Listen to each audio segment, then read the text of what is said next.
Hey, good morning, guys. This video's been a long time coming. I'm not gonna lie to you. Towards the end of September there, I went on a cruise. It was a nice week long. It was really nice. It was good.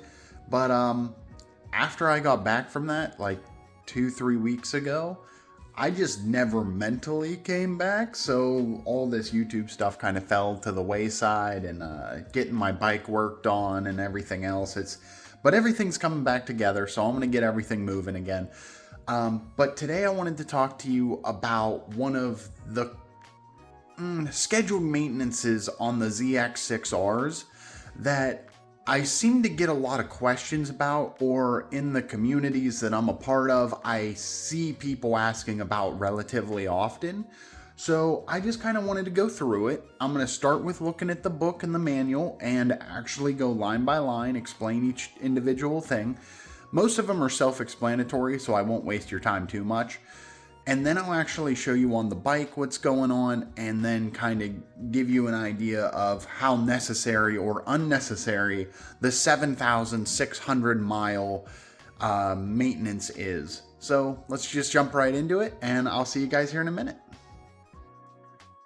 Alrighty, now that I've got this held down, so in your manual, right at page 115 here, you're going to see the odometer reading, and in the parentheses is thousands of miles. So right here you're looking at 7.6, and pretty much you're going to see this is just inspecting. So idle speed, throttle, engine vacuum synchronization, fuel system. Like, I hate to say it, but even if you look at the cooling system one, this says magnifying glass 1, meaning every year on the dot you should be checking this anyways. And I just so happen to be about a little past my 1 year anniversary with this bike at the time I'm hitting this, so this is all kind of convenient for me. A lot of this you're going to be checking automatically every time you're on the bike anyways. But I just want to kind of walk through it and kind of show you what your dealership is going to be inspecting and looking at. And that way you know exactly what's going on. Alright, so now we're on 116 and 117. This is the end of it. There is no 118 with this on it. So now we're going to come down here. They're looking at the air suction system, the clutch operation, the play engagement, disengagement. So you're going to know right off the bat just by riding it that whether or not those type of items are okay. The engine oil and oil filter, it's pretty much telling you to change the oil either 1 year or at the 7.6 mile marker. But here's the thing, right? You've probably been changing your oil relatively often, like every 3,500 miles or 4,000 miles anyways. So this is kind of like a wasted maintenance right here. Changing the oil, if you've been doing it when you're supposed to, you should have changed it just before this anyways. But, you know, you keep track of your own oil and you do what you feel is best. The wheel bearing damage, they're going to check to see the condition of that. Your drive chain, they're going to be looking at the chain guide, the brake system, brake operation. Now, again, if you've been cleaning your chain and lubing the chain appropriately, as you should be, you're already going to know the condition of your chain. And if you're sitting here looking at this and you're like me and you just bought the bike a little over a year ago, that chain better be in good condition. The wheel bearings better be in good condition. Like, a lot of this is already stuff you should know. If the brakes are working, you should probably know that you're okay. I mean, there's a handful of items here that just, I don't understand the point of them checking it. But it's all right, you know, it's the Kawasaki recommended thing. So let's go over here. This is where it starts to get actually interesting. So here we are. Suspension system. They're going to check the suspension system. They're going to look for steering play. That's not bad. Electrical system. They're going to check out your electrical system, which is fine. Now, this is the big one. This is the one that I cannot stress enough. The spark plugs. This is the one that I see all the controversy over. And then they lube the chassis parts, which is nice of them to do. That is kind of nice. Condition of bolts, nuts, fasteners. That's just the overall health of the vehicle that they're going to be checking out on everything. But let's go to the whale here, the spark plugs. Now, why in the world, if you have iridium spark plugs, are you changing them out at 7,600 miles? So here's where a lot of the controversy with this comes from. A lot of people in the pages and forum groups and things like that, a lot of them have iridium spark plugs in their cars. Well, they say their spark plugs are good for like 100,000 miles in their car. How is it in this bike that they're only good for 7,600 miles? Okay, if you go and delve a little bit deeper, and you start looking in directly to what other people have said, you're going to find that there are a lot of riders out there who completely disregarded this first 7,600 mile maintenance because they know that their spark plugs are fine, and they waited until almost 8,000, 8,500. I even found a couple of people that said they waited until almost 10,000 miles to change their spark plugs. And the one theme I found in common is that they all said that once they pulled the spark plugs, the ones they were taking out looked flawless. No carbon buildup. There was no obvious sign of any problems with the spark plugs they pulled out with that low a mileage, right? But I will say, even firsthand experience for me, the difference in the bike's performance, the way it hums going down the road, just overall, I waited until 8,500 miles myself to perform this maintenance, so I was about 900 miles overdue. Well, even doing that, there was a major difference in the bike's performance and just how the engine was working as a whole. So I'm not sitting here saying, oh, I gained 20 horsepower or nothing like that. I just mean the smoothness, the way everything operated together. And because I did get an oil change at the same time, I know that helps as well. But it was something that even when I looked at the people who waited till 9,000, 10,000 to do it, a very common theme for them was they wish they'd have done it sooner. So I'm not telling you to do it at 7,600 miles on the dot, but I will admit that in the future, I know I'm not going to wait 8,500 miles to do it again. I'm probably going to do it at 8,000 on the dot. So I'll only be about 400 overdue, but that's not that big of an issue. But I can tell you for sure that it seems like a joke. Even my mechanic told me straight up, like, he heavily recommends against changing them because there's no way they're bad. And I called a couple other places to see their opinions on this, and very similar story. They told me there's no way they're bad. They're X, Y, and Z. They're totally good. And yet somehow when they got changed out, the bike ran so much better. It was night and day.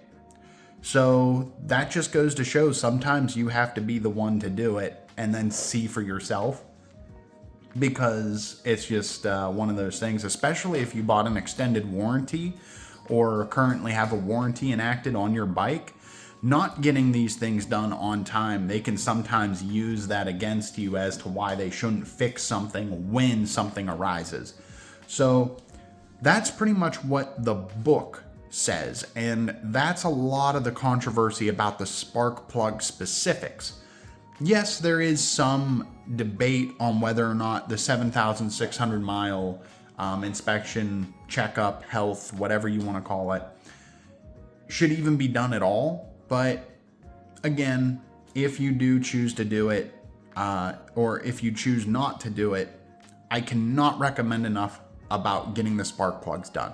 All right, so that leads into a conversation about the next subject.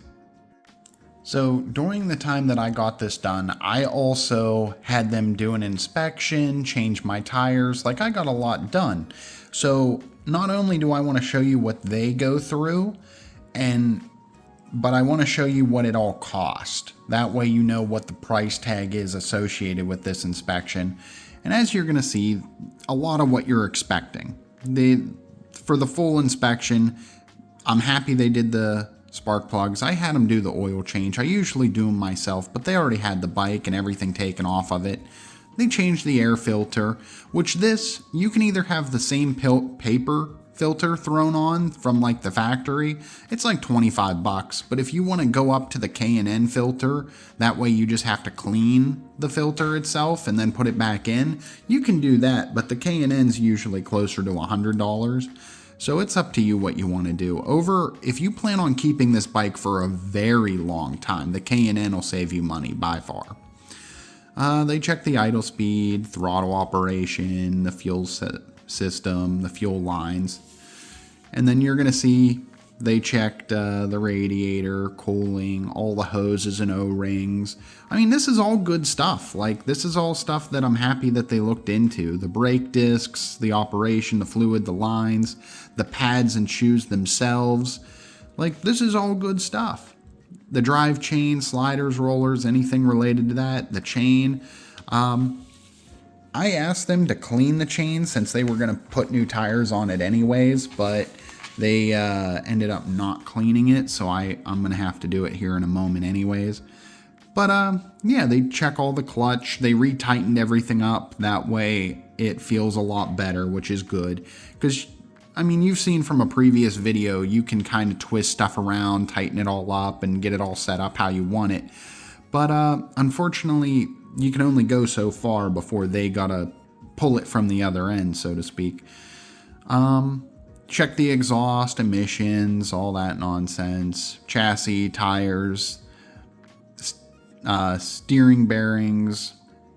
Check all the suspension, shock absorbers. It's all good stuff. They really did a good job. And then this next couple of pages, this is just stuff if you want to pause the video and look at any of this. Otherwise, I'm just going to very slowly kind of go through it. This is all of the vehicle specs for a 2022 Kawasaki ZX6R. It's just telling you a little bit about the torque specs, different odds and ends, coolant capacities, just a lot of good information that you can do what you want with. I don't know if any of these, you're watching this video thinking of doing your own spark plugs, you are more than welcome to. From what I've been told and seen on YouTube, they're relatively easy to do, but you need to make sure you have the proper equipment and tools to perform the maintenance before you get started. Otherwise, you're going to be SOL, so to speak. Just some sprockets, and make sure you get 4 spark plugs, which I'm sure you know that. All right, so next is the big question. What did this cost? All right, so before I get in and just straight up show you the bill, I just want to straight up explain something that I did before this maintenance in an attempt to save some money, okay? That way you don't expect to see this bill. So first off, I don't have a maintenance plan that I purchased from the dealership. I did not take this to the dealership to get this done. I took it to a motorcycle mechanic who also has a car shop. They do slow work, but they do good work, and they've never overcharged me before. But with that being said, in my particular area, we don't have a whole lot of options when it comes to motorcycle mechanics that are not dealerships. And I'd rather not go to a dealership if I can avoid it. So that's why I do a lot of what I can do on my own. So just a heads up, when I show you these numbers and I talk about it, I already purchased and supplied them with my own oil that I prefer. I supplied them with the oil filter that I prefer, and I also supplied them with both front and rear tires that I wanted them to put on. And I got the Pirelli Angel GT2 tires. I got a pretty good deal on them. because I bought them off of eBay and I haggled people for them. So I certainly saved some money on the tires. The oil, it is what it is, AutoZone, Advanced Auto, wherever you end up going. And the filter, same thing. So, all right, let me show you the bill. And keep in mind that between the parts that I supplied, I was already probably close to 500 plus deep, just between tires, oil, and oil filter. So here is the bill. All right, so the annual inspection, that ended up costing me about 11 bucks.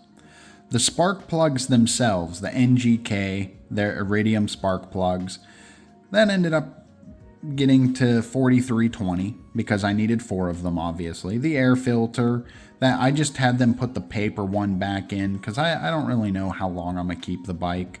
I've been pretty rough on it this first year, so it is what it is. So altogether, the shop supply fee, they charged me $30. Now, what is that shop supply fee? That's pretty much what they're charging me because they had to use their own stuff, which I'm not a huge fan of. So yes, I got hit for $30. It was probably unnecessary, but whatever. I'm not too worried about it. Okay, now let's come over here. The labor. State inspection, it's just telling me that I have State Farm Mutual right now and policy, blah, blah, blah. They're telling me my brakes are at 5. My tires are all brand spanking new. But the inspection itself came to about $31.95. Now here it is, the performance of the 7,600 mile maintenance, and that was this list here that we went over. It came to a final total of $262. Now that includes the spark plug change, the oil change, all that extra stuff that I had them do. That is all wrapped up into that as well. So know that that number is likely a little inflated, but that's okay. And then the mount and balance the front and rear tires that were supplied by customer and the disposal fee for the ones that were dead. Altogether, that came to like $412 plus 5. Now, I'm going to be honest, I feel like $412 to mount and balance a front and rear tire is really high, but I don't have enough motorcycle mechanics in this area to truly shop around to know whether or not that's rough or not. But keep in mind, I'm already $500 deep before any of this from what I purchased and supplied myself. So altogether, grand total, I ended up getting hit for $879.56. So in total, I probably spent about $1,200, $1,300-ish in total for this 7,600 mile maintenance, where they not only did the oil change, the air filter, change my tires, and all that good stuff. So altogether, pretty much an entire health check. That's what it was costing me, about $880 plus 500 and some change. So outside of running to the basement here and cleaning my own chain right now, everything on the bike is done. I live up in Pittsburgh, Pennsylvania, so winter's starting to set in here. We're only going to get a handful of nice 70-degree days left before it starts really tanking here in November, December. And then it's pretty much the end of the season, so I have just enough time to wear those new tires in so that when springtime comes, I'll be good to go. Other than that, I mean, that is what it is, unfortunately. I've had this bike for just a dash over a year. I bought it in July of 22, and it is now October of 23. So altogether, I've spent a lot of money maintaining this bike. This is my third set of tires now in 9,000 miles. And this is the second maintenance, as you saw in the owner's manual, not counting that break-in period one.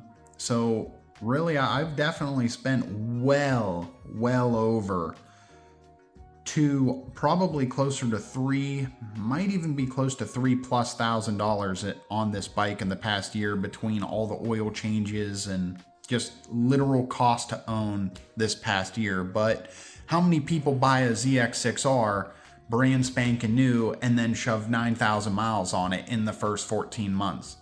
So, I mean, maybe I'm a bit more of an anomaly on that, but it is what it is.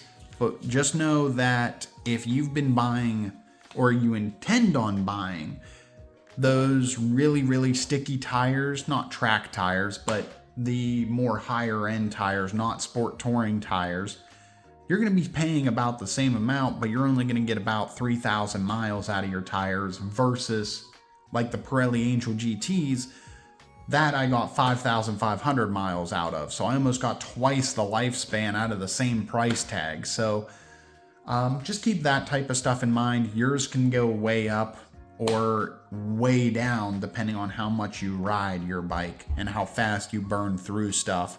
So, all right, that's it. That's really everything I got about the 7,600 mile service. If I could go back in time, I probably would have had it done at 8,000 miles instead of 8,500. But I squeaked out those extra 500 because I knew my tires were so close to needing replaced. I just wanted to squeak out that tiny last bit of life out of them. But that's it. Hey, I wish you guys a wonderful rest of your winter, I guess, now. And if this is a maintenance you have coming up, I hope this video helped you kind of decide whether it is or isn't necessary for you. But by all means, leave a comment. Let me know what you thought. If I screwed something up, please leave a comment. That way, anybody else who sees this video can see your comment and know what the correction should have been.